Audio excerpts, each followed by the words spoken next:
Subscribe करें और bell दबाएं ताकि कोई खबर रह न जाए।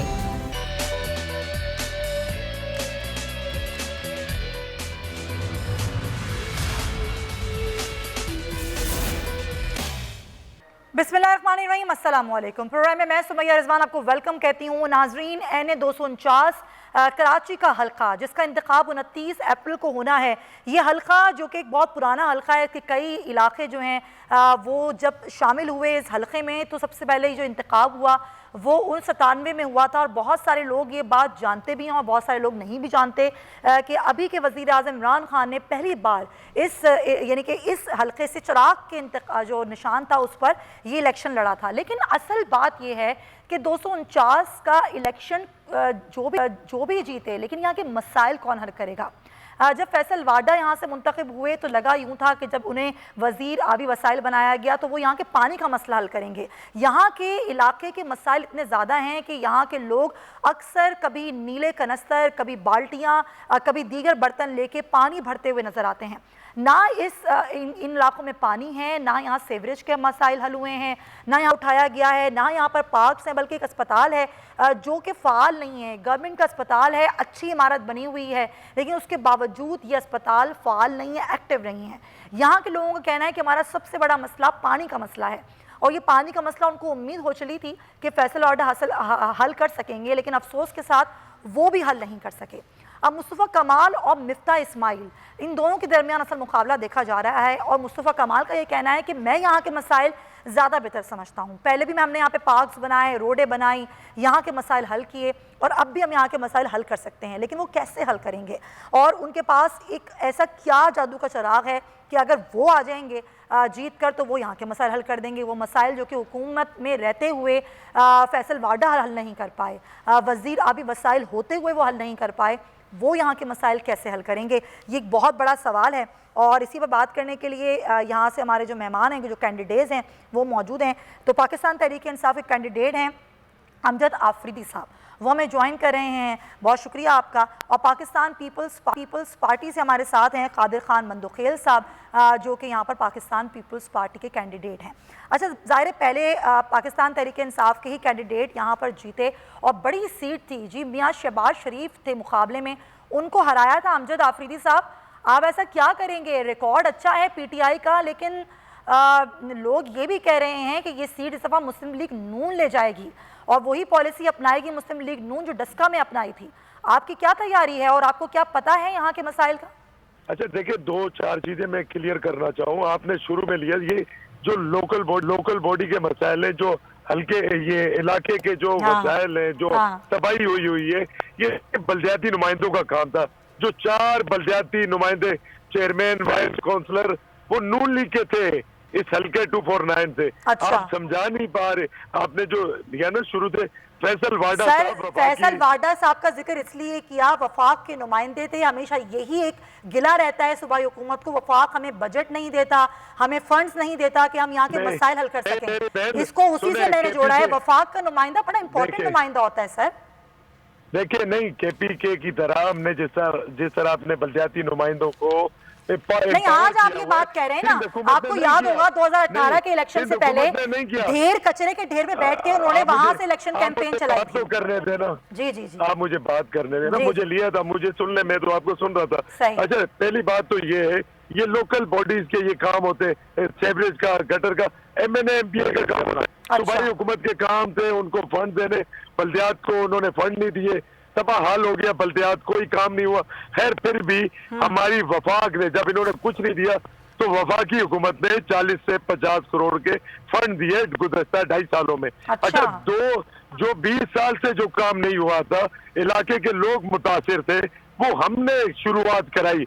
40 से 50 करोड़ के फंड लगे हल्के के अंदर। अच्छा। मेन शाहराह है जहाँ से आप इत्तेहाद टोल लें, ये जहाँ 20 साल पहले काम नहीं हुए थे, अल्ताफ नगर से शुरू हो, इत्तेहाद टोल, अब्दाबाद, जिया कॉलोनी, हमने काम कराए। नीचे 5J, Saidabad, 19D road, Guldad Shah road, ये पानी का लैन, कब्रस्तान का रोड, सारे हमने काम किए। जो हमारे 40 से 50 करोड़ में हो रहा था। अब मुझे बताएं कि सुबह हमसे पहले यहाँ से सोहेल मंसूर साहब एमएनए रहे, फिर एजाज शफी साहब 2 बार एमएनए रहे, क्या काम किए उन्होंने, क्या दिया यहाँ के इलाके के लोगों को। अमराज कल्ब का हॉस्पिटल अच्छा, आप कह रहे हैं वो भी बंद, बिल्कुल वो भी बंद हुआ है, उसका जिक्र भी मैंने किया। एजाज शफी साहब का आपने जिक्र किया, जाहिर मुस्लिम लीग नून के हैं मियां एजाज शफी साहब, आपने कहा उन्होंने कोई काम नहीं। जी हाँ, 2 बार है, लेकिन मुस्लिम लीग नून तो बहुत कॉन्फिडेंट है कि वही जीतेंगे। देखिए मेरी बहन, हाँ जी मेरी बहन, देखिए मसाइल थे, मसाइल के अंबार थे और 40 से 50 करोड़ के थे। आज हमें देखा देखी सूबाई हुकूमत ने भी काम शुरू कर दिए, दूसरे भी लोग एक्टिव हो गए और लोग आकर कह रहे हम यहाँ से, ये हमारी सीट थी और हमने डिलीवर किया ना। इंशाल्लाह 29 तारीख को आपको पता चलेगा इनके पास। अच्छा, ये तो आप कह रहे हैं ना कि आपने डिलीवर किया, वहाँ के लोग तो ये कहते हैं कि किसी ने भी यहाँ पर काम करके नहीं दिया 2.5 सालों में। लेकिन आप मुझे ये बताएं। जी जी बोले आप बोले। दूसरी मैं एक और बात, आपका जो क्वेश्चन था, देखिए मैं 20 से 22 सालों से इस बल्दिया टाउन में रहता हूँ, मैं यहाँ का लोकल हूँ, मैं इन मसाइल के अंदर मेरी जिंदगी था, मैं बेहतर तरीके से जानता हूँ मसाइल। बाकी जो बाहर के जो मकामी उम्मीदवार नहीं है, बाहर से आए हुए कैंडिडेट, मैं यहाँ रहता हूँ, मैं तंजीम का सदर भी था डिस्ट्रिक्ट का, वेस्ट और किमाड़ी का, मैंने तंजीम सारी ग्राउंड ब्लॉक लेवल तक बनाई। अच्छा।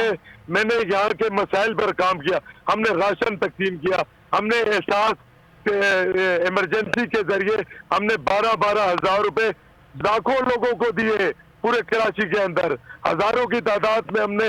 चले आप ये कह रहे हैं आपने 40 से 50 करोड़ रुपए लगाए, यहाँ पर आप लोगों ने एहसास प्रोग्राम के तहत राशन तकसीम किया, जो काम 20 साल में नहीं हुआ वो आपने 2.5 साल में किया।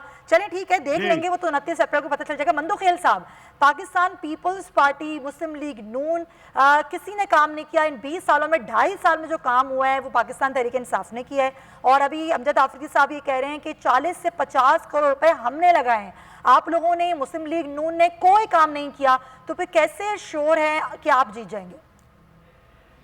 बहुत शुक्रिया, मैंने पूरी बात अमजद आफरीदी साहब की नहीं सुनी है। सबसे पहले झूठ तो इनका ये है, 40-50 करोड़ का जो दीवारों पे चॉपिंग उन्होंने की है, वो सिंध हाई कोर्ट में एक पिटीशन के जरिए मैंने चैलेंज किया, जो अभी पेंडिंग है।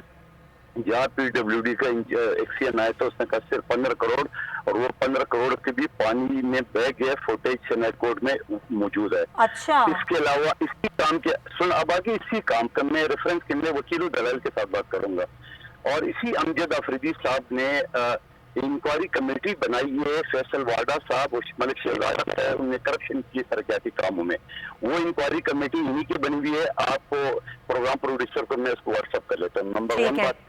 नंबर 2 बात ये जो मैंने लास्ट जो मैंने अमजद साहब बात करने देना, फिर मैं आऊंगी आपकी जाने, फिर आप इसका रिप्लाई कर दीजिएगा। सर मंदोखेल साहब को बात कंप्लीट करने दें आफरीदी साहब, फिर आपकी जाने मैं आ जाऊंगी, फिर आप इस पर दे देगा मौका। जो इन्होंने कराची में बल्दिया, सुन लेना आफरीदी साहब, पे जवाब दे दीजिएगा। आराम से बैठे। जी मंदोखेल करता जा रहा हूँ ना, बिल्कुल कमेटी मैंने बनाई, 3 MNAs पर कमेटी मैं आपका जवाब लूंगी। मैं आफरीदी साहब, अमजद आफरीदी साहब, मैं आपका जवाब लूंगी सर, इंतजार कीजिए। जो भी है इसका नाम समझे ना, इनको बोला आराम से सुन लो। मंदोखेल साहब आप प्लीज अपना जवाब दीजिए। हाँ जवाब दे रहा हूँ, अगर ये बीच में जो है ना वो अपनी चेयरमैन की तरफ बदतमीजी ना शुरू करे।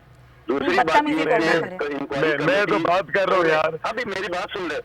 इनकी आपको मुंह बंद सुना आपको, इनको ये समझा दे इंक्वायरी कमेटी इसी अमजद आफरीदी वो अग्री कर रहे हैं, मैंने बनाई है, आगे आप बताएं। जी शुक्र है, ये तो बोला है। कमेटी से किया। नंबर 1 बात। नंबर 2 बात ये कि जब इसको टिकट मिल गया तो इसकी अपनी MP मलिक शहजाद ने बाकायदा लेटर लिखा कि इज नॉट कैपेबल। कैपेबल का मतलब अगर मेडिकल टर्मिनोलॉजी में आप पूछ लें तो फिर ये अच्छी तरह समझ जाएंगे कि कैपेबल। चले ठीक है, यहाँ तक हो गई बात। कैंडिडेट के खिलाफ कह रहा है कि इज नॉट कैपेबल। ले लेना मैं मुकामी हूँ, ये इन्हें 248 में रहता है, नेवल में रहता है, नहीं रहता है, ये भी झूठ। अच्छा ठीक है। बात ये कि जो उसने कहा कि हमने गरीबों को पैसे दिए, वो फ्रॉड के जरिए इनके चेयरमैन ने बेनजीर इनकम सपोर्ट का नाम फ्रॉड के जरिए, जो कि एक्ट बन चुका है, कानून बन चुका है। मंदोखेल साहब मुझे ये लगता है बेहतर ये होगा कि आप लोग इसके ऊपर इल्जाम लगाने के बजाय ना ये बताएं कि अगर पीपल्स पार्टी जीत गई तो वो यहाँ के मसाइल हल कैसे करेगी।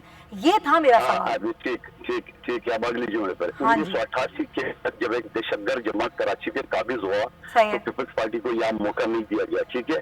उसके बावजूद ये फरीदी साहब गौर से सुन ले कि 2018 के इलेक्शन के बाद और शेड्यूल अनाउंस होने तक लगभग 2 अरब रुपए के तरक्याती काम हम किए, जिसमें नागन बाबा से लेके खैबर चौक रोड शामिल है, 25 करोड़ शामिल है, कदाई मुजफ्फरपुर करोड़ शामिल है, और उसके अलावा जो सीवरेज सीसी फ्लोरिंग ये शामिल है। इसमें जो 1.5 अरब रुपए की लागत से हम बल्दिया रोड हमने बनाया वो शामिल नहीं है। इसमें जो तकरीबन 1.5 से 2 अरब कार्डियो हॉस्पिटल आखिरी मरहल पे फरीदाबाद में वो शामिल नहीं है।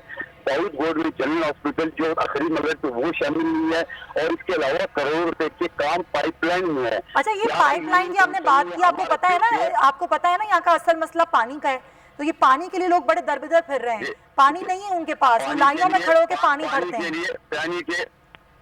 पानी के लिए इनका फैसल वाडा जो अभी वसाइल के वजीर थे, जो कचरे में बैठ के वो ड्रामबाजी करते थे, आज वो आवाम अच्छी तरह उनको पहचान गए। और दूसरी बात ये है कि पीपल्स पार्टी का यहाँ DMC का जो था वाइस पीटीआई का अजीजुल आफरीदी साहब थे, और चेयरमैन MPN के थे। 22 अरब रुपए 4 साल में उनको फंड मिले, 22 अरब लफ्ज माल करूँ। इसके अलावा जो अरबों रुपए के जो प्रोजेक्ट सिटी गवर्नमेंट ने कराची में किए, जो मुस्तफा कमाल। सर मैं आती हूँ आपकी इन तमाम तर चीजों की भी बात करती हूँ। आप कह रहे हैं ना पाइपलाइन में भी हैं, अरबों रुपए के प्रोजेक्ट हैं, जरा है क्या मामला इस हल्के का। और हम बात कर रहे हैं NA-249 की। बंदोखेल साहब भी मेरे साथ मौजूद हैं, जो बातें उन्होंने की मैं चाहूंगी कि अमजद साहब से इसका जरा मौक़िफ़ ले लूँ कि वो क्या कहते हैं। ये मंदोखाल साहब ने बातें की हैं, एक तो ये कहा उन्होंने कि आप 248 में रहते हैं, आप 249 में रहते ही नहीं हैं। और फिर उन्होंने कहा कि आपने कमेटी बनाई खुद फैसल वाडा के खिलाफ, ये सारे मामलात हैं, आप लोग एक दूसरे के खिलाफ ही खड़े हो गए हैं। जब इतने मसले मसाइल होंगे तो वहाँ के मसाइल कैसे हल होंगे हल्के के, आफरीदी साहब? अच्छा 2 चीजें देखिए। पहले मैंने अल्हम्दुलिल्लाह इंक्वायरी कमेटी बनाई 3 MNAs पर, जिसमें वफाकी वजीर भी थे। मैंने जितने फंड लगे हमारे पहले देखिए, इनका यहीं से झूठ क्लियर हो जाता है। मुझे कह रहे हैं ये झूठ बोल रहे। ये 1 साल का 15 करोड़ था, 2 सालों का 30 करोड़, 3 सालों के पैसे थे। ये 2.5 साल हो गए उनको यहाँ से गए हुए। तो ये 40 से 50 करोड़ के 55 करोड़ के फंड थे। उसके ऊपर मैंने कमेटी बनाई, जो यहाँ पर लगा मैंने उसमें PWD को लेटर लिखा, मैंने डॉक्यूमेंट लिए, बहुत सारी चीजें हमने। अभी 2 हल्के कंप्लीट किए थे कि इलेक्शन अनाउंस हो गया और मैं यहाँ चला गया। मैंने उस पर पूरी रिपोर्ट बना के अपने वजीर आजम साहब को भेजनी थी। ये पहली बार ऐसा हुआ है, कोई और बना के बताए ना। जो 22 लाख राशन बांटा वो कहाँ पर गया, जो इन्होंने अभी ये ज़कात का। तो ये जो रिपोर्ट थी ये कंप्लीट नहीं हुई आफरीदी साहब? ये रिपोर्ट जो आपने बनाई कंप्लीट नहीं हुई थी? नहीं, अभी रहता है, एक हल्का रहता है, 2 हल्कों का तकरीबन उस पर काम हो गया था। अच्छा आगे चले। मैंने सबसे पहले काम मैं बल्दिया टाउन के मंदोखेल साहब एक-एक करके बात करें। बोलते ही नहीं होंगे। सुने, मैं आपको बताऊं, बल्दिया जो कमेटी बनाई ना, वो तो हमने बनाई, उसका मुझे अप्रिसिएशन इनको देना चाहिए। और पूरे हल्के क्योंकि ना मैं खुद करप्ट हूँ, ना किसी को करप्शन करने दूंगा। दूसरी बात, शहजाद अवान साहब हमारे MPA थे, वो कैंडिडेट इलेक्शन लड़ना चाह रहे थे। अच्छा, इलेक्शन जो लड़ना चाह रहे हैं, हर आदमी हक रखता है टिकट लेने का। उन्होंने अप्लाई किया टिकट अप्लाई करके उन्होंने, तो वो सेम इख्तिलाफ में चल रहे थे। फिर उसके बाद उन्होंने 2 से 3 जलसे हमने इकट्ठे किए। हम इकट्ठे उठते इकट्ठे बैठते, हमारे कोई आपस में इख्तिलाफ नहीं है। हाँ, ये पार्टी में जमहूरियत होती है, हर कोई रखता है। अच्छा, तीसरी बात मेरे भाई ने कही कि बल्दिया टाउन ये NA-248, हाँ मैं PS 112 से इलेक्शन लड़ा था। मैं नेवल कॉलोनी का रिहायशी हूँ, मैं वहां कर बल्दिया टाउन का गुज़श्ता 20 में रहने वाला हूँ। मेरे घर पे 1 महीने बाद 1 घंटा पानी आता है।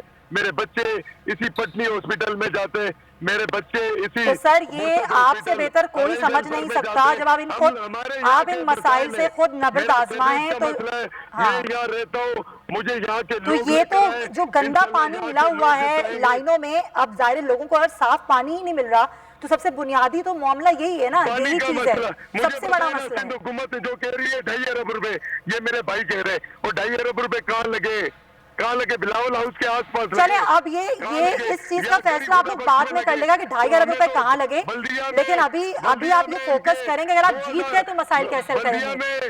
हाफिज साहब बहुत शुक्रिया आपका, शुक्रिया मंदोखेल साहब आपका भी बहुत शुक्रिया। कादिर खाल मंदोखेल साहब भी पाकिस्तान पीपल्स पार्टी से मौजूद थे। ब्रेक शामिल करेंगे, प्रोग्राम में वापस आएंगे तो कोरोना की जो अब नई पाबंदियां हैं उस पर कुछ बातचीत करेंगे। Stay with us.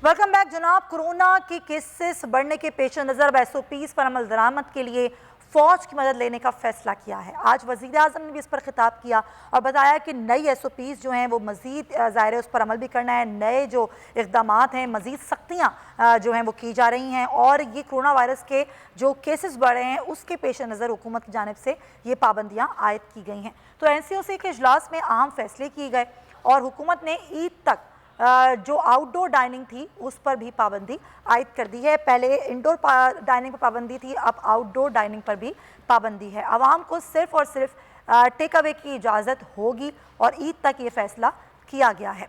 दफ्तरी औकात दोपहर 2 बजे तक होंगे। दफातर में 50% से ज़्यादा लोगों को बुलाने की इजाज़त नहीं होगी। ये फ़िलहाल जो नई पाबंदियाँ हैं उनका जिक्र किया जा रहा है। तमाम बाज़ार शाम 6 बजे तक खुले रहेंगे। कई शहरों में जो औकात थे उनको अब 6 बजे तक जो है वो कर दिया गया है। शाम 6 बजे के बाद ये कहा गया है कि जो दुकानें खुलेंगी वो सिर्फ अशिया ज़रूरिया की दुकानें होंगी और इसके वजह से लिस्टें भी जारी कर दी जाएंगी। 5% से ज़ायद कोरोना केसेस वाले इलाकों में स्कूल भी बंद करने का फ़ैसला कर लिया गया है और ये भी कहा वज़ीर आज़म ने कि अगर एहतियात नहीं की गई तो मुल्क में मुकम्मल लॉकडाउन भी किया जा सकता है। एहतियात करना बहुत ज़रूरी है, अगर यह एहतियात नहीं की गई तो मुकम्मल लॉकडाउन की जानिब भी जा सकते हैं। वफाकी वज़ीर ने कहा कि हो सकता है कि ऐसी सूरत हाल पैदा हो कि शहरों में लॉकडाउन करना पड़े और लॉकडाउन के हवाले से सूबों के साथ मिलकर जो भी प्लान होगा वो बनाया जाएगा। तो ज़ाहिर है ये मुमकिन नहीं है कि मुकम्मल लॉकडाउन किया जाए क्योंकि मुआशी जो सूरत हाल है वो इसकी इजाज़त नहीं देती और अगर ऐसा होगा तो लोगों के जो मुआश है उसको भी बहुत नुकसान पहुंचेगा। तो ज़रूरी ये है कि इस ऐसी सूरत हाल आ ही ना और हम पहले ही एहतियात कर लें। नाज़रीन आप जानते हैं कि इस वक्त इंडिया में सूरत हाल बहुत बदतर हो चुकी है।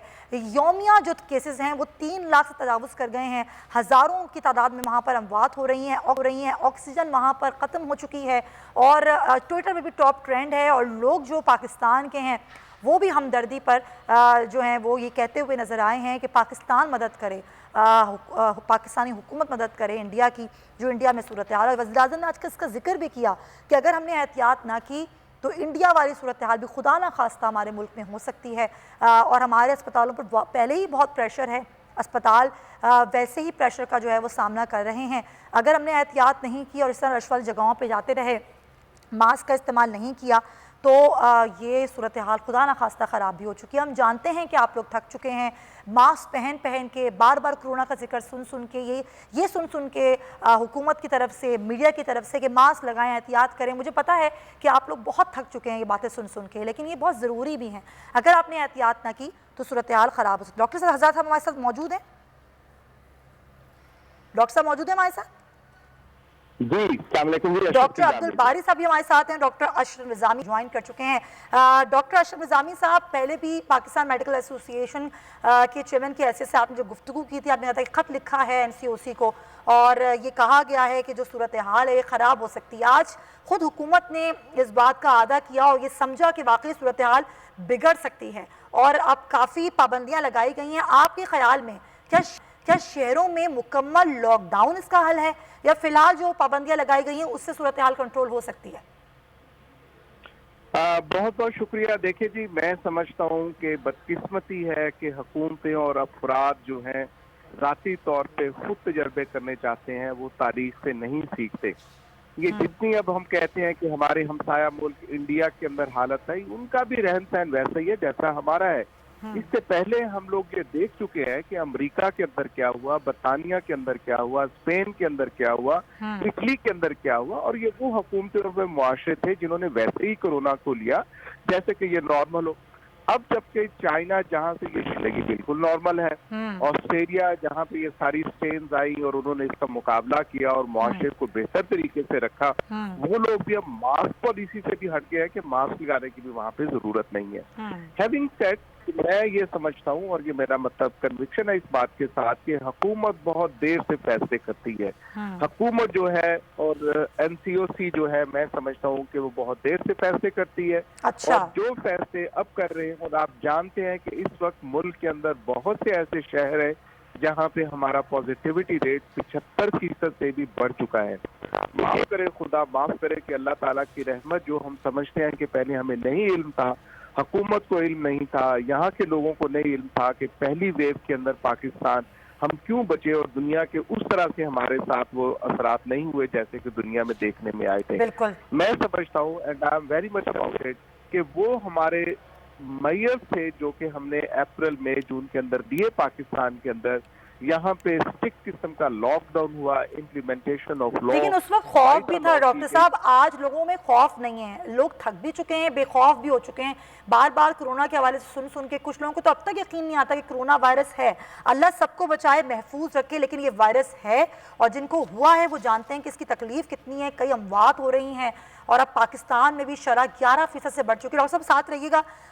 अतर सुल्तान चावला साहब भी हमारे साथ हैं और पाकिस्तान रेस्टोरेंट एसोसिएशन के। अब रेस्टोरेंट्स पे भी जो आउटडोर रेस्टोरेंट्स में डाइनिंग की परमिशन थी उसको भी आज ख़त्म किया गया है। अतर सुल्तान चावला साहब बहुत शुक्रिया।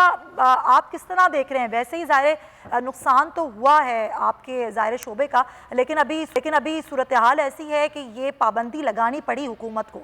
आप इस चीज़ को किस तरह ले रहे हैं? अस्सलाम वालेकुम। वालेकुम अस्सलाम। देखिए, चंद चीजें मेरा ख्याल है कि क्लैरिटी बहुत इम्पोर्टेंट है। पहली बात तो लॉकडाउन की डेफिनेशन बड़ी क्लियर होनी चाहिए। क्या आउटडोर डाइनिंग को बंद कर देना लॉकडाउन है?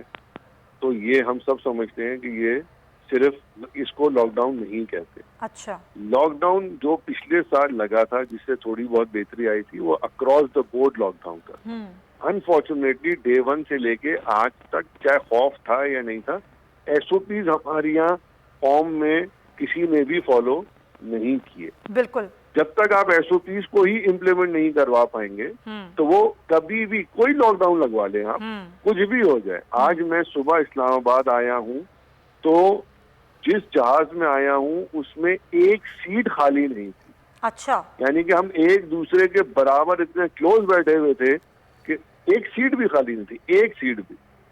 जब आपका ये हाल होगा, आपकी ट्रांसपोर्टेशन का हाल आप देख लीजिए। अच्छा, आप ये मुझे बताइए कि हम कहते हैं कि जी कोविड के रेट बढ़ रहा है, बिल्कुल बढ़ रहा है, बहुत खतरनाक हो रहा है, लेकिन डाइन इन तो पहले से बंद थी, रेस्टोरेंट तो पहले से बंद है, डाइन आउट थोड़ा बहुत चल रहा था। तो हमें वो चीजें देखनी होंगी किस वजह से ये हो रहा है। आपके ख्याल में सिर्फ और सिर्फ ये है, क्या समझते हैं? आप ये समझते हैं कि जो ट्रांसपोर्टेशन के मसाइल हैं और जो नहीं, इसकी वजह ये है कि SOPs ही फॉलो नहीं हुए, तभी आप SOPs फॉलो नहीं करवा पाए। आप आज कह रहे हैं नहीं, तो आज जो फौज की मदद लेने का फैसला किया उसको आप ठीक समझते हैं? नहीं, फौज को तो बहुत पहले दे देना चाहिए था। अच्छा। लेकिन बात यह है कि क्या फौज मेरे दफ्तरों में आके SOP सही कराएगी? क्या फौज जो ट्रांसपोर्टेशन में जिस तरह लोग जा रहे हैं उस तरह SOP सही होगा? नहीं हो सकता है ना। तो आपके ख्याल में सब बंद करना मसले का हल है? अगर आपने बंद करना है ना तो फिर पूरा बंद करें। सही, बंद करें, फिर पूरा बंद करें। लेकिन आप सिर्फ मजाक कर रहे हैं बंद के नाम पे, ये ज्यादती है। तो रेस्टोरेंट एसोसिएशन मानती है हुकूमत के इस फैसले को या नहीं मानती? बिल्कुल नहीं मानती। सही। मतलब मान के क्या करें। लेकिन आप मुझे सिर्फ आखिरी बात करने दीजिए। देखें, ये मजाक ना करें लॉकडाउन के नाम पे। आप ये ना कहें कि हमने लॉकडाउन किया, आप ये कहें हम एक सिर्फ 3 इंडस्ट्रीज को हम बंद करते हैं, खोलते हैं, बाकी तो आपने हर चीज अच्छी रखी है। फिर आप कह रहे हैं 6 बजे तक बाजार खुलेगा, और मजाक है ये। भाई आप बाजार बेशक 12 बजे तक खोल दीजिए अगर आपने खोलना ही है, ताकि रश तो ना लगे। आप कह रहे हैं लोग ईद की शॉपिंग पहले जाके इस पॉइंट से तो मैं भी अग्री करती हूँ कि 6 बजे रश ज्यादा लगता है। इससे बेहतर ये कि औकात कार बढ़ाए जाएं। बहुत शुक्रिया आपका अतर सुल्तान चावला साहब। वक्त की कमी, अतीक मीर साहब भी हमारे साथ हैं, ताजुर रहनुमा हैं, सीनियर ताजुर रहनुमा हैं। बहुत शुक्रिया अतीक मीर साहब। ये ज़ाहिर सूरत हाल गंभीर हो चुकी है, कोरोना वायरस बढ़ रहा है, मुस्बत केसेस की शरह बढ़ चुकी है, लेकिन अभी जो अतर सुल्तान चावला साहब गुफ्तगू कर रहे थे, क्या आप अग्री करेंगे कि हुकूमत को बंद करना सब बंद करे और अगर खोलना सब कुछ खोल दे? देखिए देखिए सूरत हाल बड़ी अच्छी है, फिक्रंगेज है। अगर सब कुछ बंद कर देते हैं तो देखिए इस वक्त बेरोजगार लोगों की इतनी बड़ी तादाद है, फिर वो जुराइम बढ़ेंगे, फिर ये भूखे मरेंगे, सूरत हाल बहुत ज्यादा मुआशी तौर पर खराब होगी। अब वजीर आजम का बार बार कहना, पिछले साल भी वो ये बात कह रहे थे कि मुकम्मल लॉकडाउन से इसलिए भी गुरेज करता हूँ कि मुझे पता है कि हमारे मुल्क में गुर्बत की शरह क्या है, लोगों के मसाइल क्या है। तो ऐसी कोई स्ट्रेटेजी निकालनी चाहिए कि सोशल डिस्टेंसिंग मसला इतना ज्यादा गंभीर ना हो। जिस तरह अभी जिक्र हो रहा था कि मार्केटों में देखें लॉकडाउन के बावजूद ठट लगे हुए बाजारों में लोग नहीं ख्याल करते। कुछ इंडिया और पाकिस्तान के लोगों का मिजाज ही नहीं है। 80-90% लोग मैं देखता हूँ कि वो SOPs पे अमल नहीं करते। तो ये जिस तरह बात की गई कि फौज के जरिए लोगों को महदूद किया जाएगा, तो लोग खुद भी, मैं ये बात कहता हूँ कि लोगों को समझ लेना चाहिए। अब तक के लोग नहीं समझ पा रहे हैं कि हालात किस कदर। देखिए अतीक मीर साहब, अब आपको लगता है कि लोग अगर सीरियस नहीं है और हुकूमत भी उन पर अमल नहीं करवा पा रही SOPs को, तो वो काम फौज करवा लेगी। फौज किस हद तक करवाएगी कि एक एक जगह जाके लोगों से SOPs पर अमल करवाया जाएगा? देखिए जितनी सख्ती बरत सकते हैं बरतनी चाहिए। ये जिंदगी का मामला है। मैं समझता हूँ कि अल्लाह ना करे कि अगर सूरत हाल पाकिस्तान में भारत जैसी हो जाती है तो ये बहुत मुश्किल होगा इसको संभालना, क्योंकि इसके साथ जो दीगर मसाइल माशी और कारोबारी पैदा हो वो बरसों तक उनको उनकी इस्लाह मुमकिन हो सकेगी। इसमें हुकूमत की तरफ से जो भी पाबंदियां हैं, मैं समझता हूँ उसमें से मैं एक बात ही कहूंगा कि जैसे अभी हाल ही में ईद का रश है, लोग खुशियां भी मनाना चाहते हैं, तो ये इफ्तार के बाद के वक्त देना चाहिए। इफ्तार बंद करना ये दुरुस्त फैसला ना होगा, क्योंकि फिर लोग मार्केट में ठट लग जाएंगे। तो मीर साहब, आप लोग कोई मीटिंग कर रहे हैं? ज़ाहिर है आप अपने कोई वफ्द के जरिए कोई मीटिंग करें, कुछ अपनी तजावीज़ दें ताकि हुकूमत इस तरह नज़रसानी करे। अगर आपको लगता है कि 6 बजे मार्केट्स बंद करने से रश ज़्यादा लगेगा, अगर मार्केट्स के औकार डिवाइड कर दिए जाएँ, कुछ घंटे इफ्तार से पहले, कुछ घंटे इफ्तार के बाद, तो क्या तजावीज़ देंगे आप हुकूमत को? देखिए हुकूमत समझती है, हुकूमत को ये तजवीज़ जा चुकी है। अच्छा। मुख्तलिफ फोरम से हुकूमत के जो फोकल पर्सन्स हैं वो ये हमारी तारीखों की तजवीज़, लेकिन मैं देखता हूँ कि वफाकी सतह पर खसूस और बिलउमूम सूबाई सतह पर कुछ इतनी ज्यादा हमारी तजावीज़ को अहमियत नहीं दी जाती, क्योंकि कोई उसकी वजह शायद ये हो, कोई कहता है कि 2 छुट्टियां खत्म कर दी जाएं, कोई कहता है छुट्टी जुम्मे और इतवार की जाए, कोई कहता है कि सारी रात कारोबार करने दिया जाए। लेकिन एक माकूल बात जो मैं समझता हूँ वो ये है कि रात इफ्तार के बाद कम से कम 12 बजे 1 बजे तक कारोबार का वक्त दे दिया जाए, ताकि एक तो दूसरा 2 छुट्टियां हैं, आप 1 छुट्टी करते हैं, हफ्ते की छुट्टी का फायदा भी कोई नहीं है और खुलेगा भी तो कोई हुकूमत को नुकसान नहीं है। सही है, का कारोबार होगा। ठीक है, ये आपकी तजवीज़ बड़ी माकूल है वाकई, और हुकूमत को भी सोचना होगा, लेकिन सारे अभी कोरोना की सूरत हाल को भी देखना होगा। बहुत शुक्रिया अतीक मीर साहब। डॉक्टर अब्दुल बारी में ज्वाइन कर चुके हैं। अब्दुल बारी साहब, जो सूरत हाल है, ज़ाहिर है आज NCOC ने बड़े अहम फैसले किए हैं, कुछ मज़ीद सख्तियाँ भी की गई हैं और ये भी कहा गया है कि SOPs पर लोग अमल नहीं कर रहे और SOPs पर अमल करवाने के लिए फ़ौज की मदद लेने का फैसला किया। आप एक डॉक्टर की हैसियत से आप ये समझते हैं, आप रोज़ाना इतने केसेस देखते हैं, आप पेशेंट्स को देखते हैं कोरोना के, आप ये समझते हैं कि ये फैसला दुरुस्त है हुकूमत का? जी बिल्कुल, ये सख्तियाँ तो बहुत जरूरी, बहुत पहले हो जानी चाहिए थी। हम लोग क्यों जब सर पे हाथ सर से गुजरने लगती है तब हम कुछ करते हैं कि इसको पहले ही कर देना चाहिए था, और अभी भी डिलेड है, लेकिन फिर भी चले दे रहा है दुरुस्त है।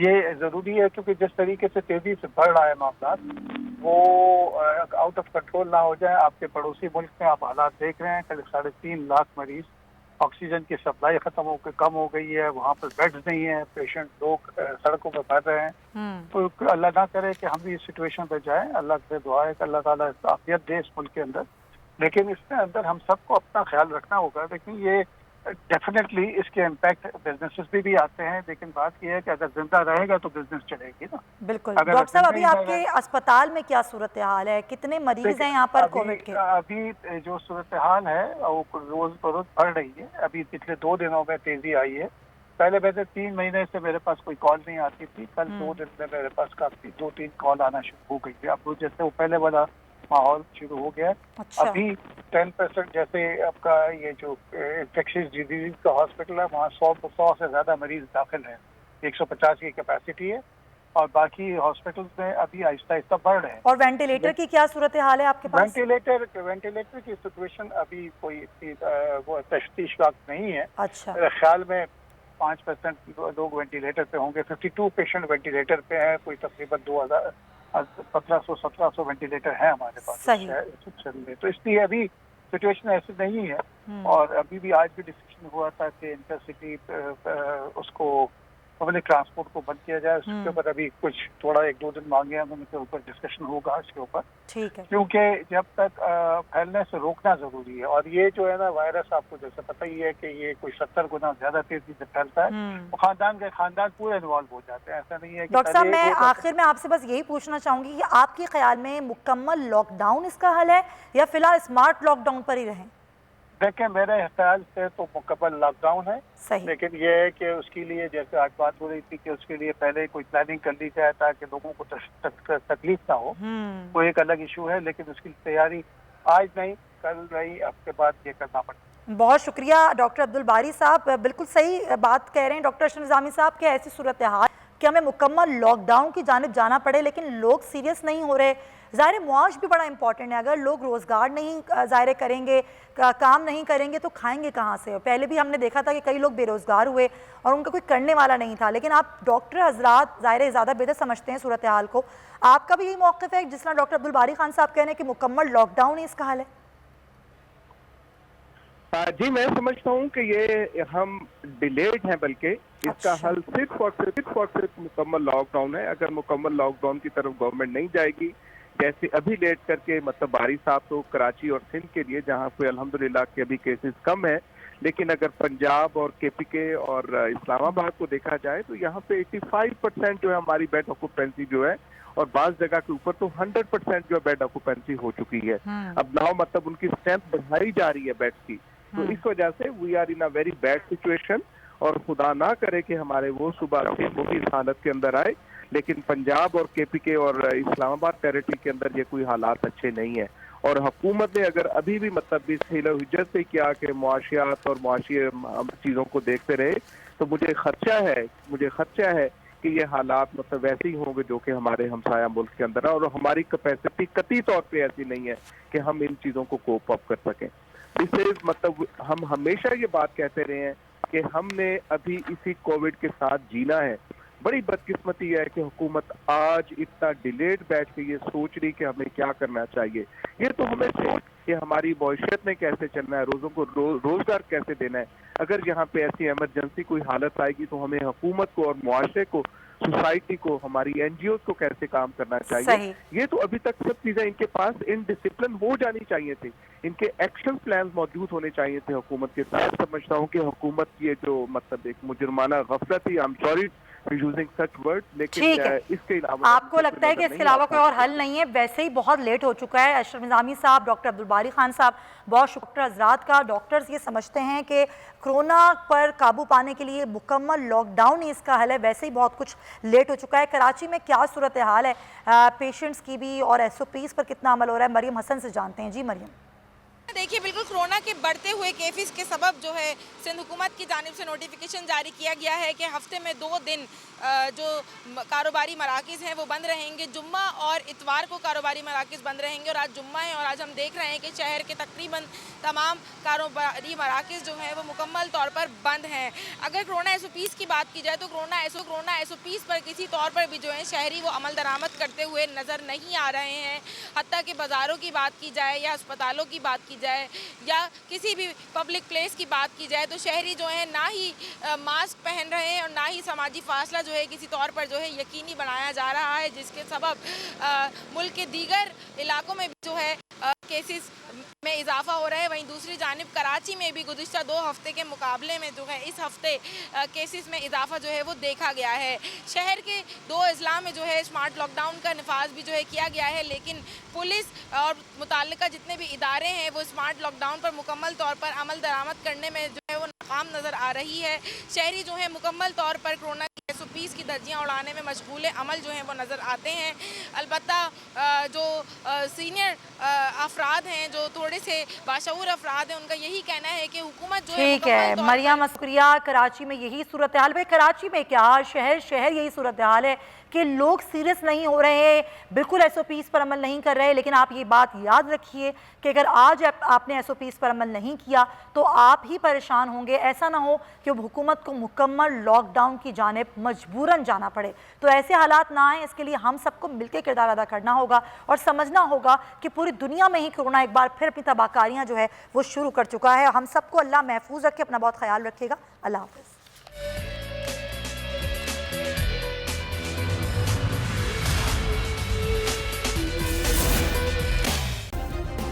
सब्सक्राइब करें और बेल दबाएं ताकि कोई खबर रह न जाए।